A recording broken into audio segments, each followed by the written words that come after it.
Hey, I'm Jim Kielbaso, and I talk a lot about acceleration mechanics and acceleration work, and constantly be working on the ability to accelerate and get out fast.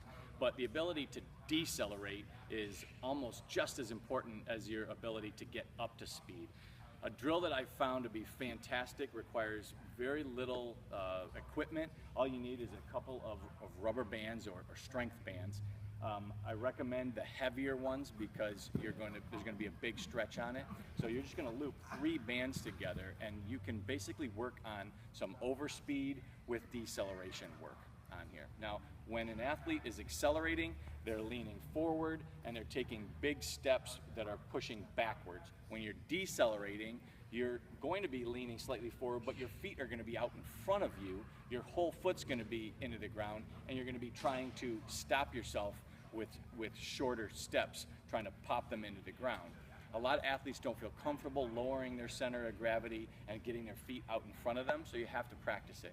You would start out practicing this without any resistance, so you would just have them run and work on decelerating and then re-accelerating backwards. So it would be a drill similar to just taking steps forward and then reversing that, going forward, popping them in the ground and reversing that. But you can see that each time I have to drop my center of gravity and then get back out quick. That's kind of what we're looking for.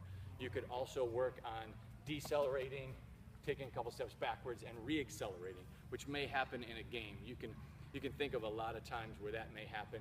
Maybe you're a basketball player or a lacrosse player. You take a couple hard steps, you decelerate, your defender backs off, and as they come back up to you, then you re-accelerate as they're coming at you, and you're able to blow right past them. So the ability to accelerate, decelerate, and re-accelerate is a key component in a lot of sports, especially on the offensive end. So to really work on it and have an overspeed or basically a harder progression to just doing it with nothing is you're going to strap yourself into the band. And I'm going to have Justin and Cody demonstrate how this drill works. Essentially, Justin is just there as a fixed point to hold on to it. Cody is going to, in slow motion, he's going to backpedal a few steps. He's going to hold it there. And now when he's ready to go, he's going to let the band pull him. He's going to take a couple hard steps toward Justin. He's going to break it down, and as quick as he can, he's going to re-accelerate back to where he started. All right, so let's start right here for a second. So come on back. And I'm just going to have you, for right now, do 3 of these, Cody.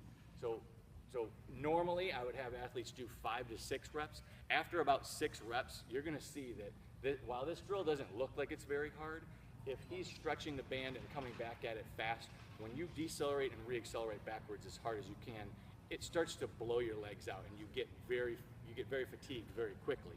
So you don't want to do too many reps. So 5 to 6 reps is generally a good range to go in. So let's just do 3 for demonstration purposes. So backwards, hold it, come back in them fast and break it down. There you go. Good.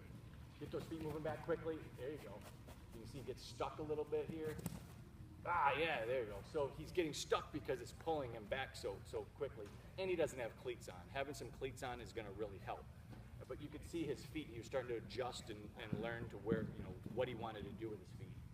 For the person that's holding on to this, Justin was pretty much just fixing himself there. If you had somebody that was going out a little bit further, or you wanted some more assistance on the way back, you could have it go out, and then you could pull it as he comes forward. So I'm going to let Justin kind of demonstrate that one time. So Cody, just go on backwards, and then as you step forward, Justin's going to pull you. Yes, good. And you can see it. He really came forward, but the deceleration was good, and he was able to get back. Do you feel the difference on that, Cody? Oh, yeah. All right, that's good, good. Now you can turn this into different drills. You can incorporate shuffling and crossover running, and sometimes we'll come in, we'll plant, and we'll take 1 or 2 steps back and come through, kind of like a receiver running a route where they're going to come up, break it down, come back. So you can do some different things to it with this drill, but the deceleration component is what you're really looking for.